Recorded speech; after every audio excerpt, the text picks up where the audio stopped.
You may wonder why there are so many different psychology approaches and whether one approach is correct and others wrong. Most psychologists would agree that no one approach is correct, although in the past, in the early days of psychology, the behaviorists would have said their perspective was the only truly scientific one. Each approach has its strengths and weaknesses and brings something different to our understanding of human behavior.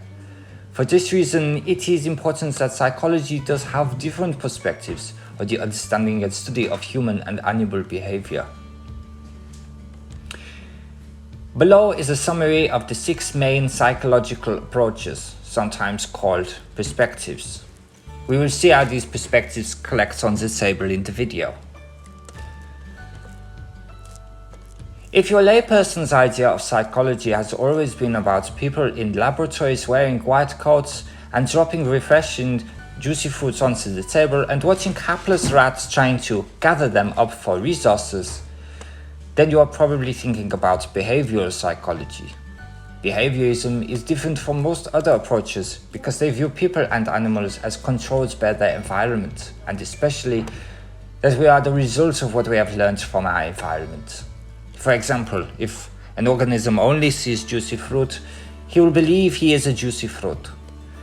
The behaviorist perspective proposes 2 main processes whereby people learn from their environment, namely classical conditioning and operant conditioning. Classical conditioning involves learning by association, and operant conditioning involves learning from the consequences of behavior. So, for example, when we arrange the refreshers and the external force intervenes to destroy the arrangement with his shoe, then the arranger becomes quite distressed. This is both behaviorisms of the operative nature and also of the classical conditioning behavior. Classical conditioning CC was studied by the Russian psychologist Ivan Pavlov, who also invented the juicy fruit wrapper. Though looking into natural reflexes and natural stimuli, he managed to condition dogs to salivate at the sound of dropping juicy fruit.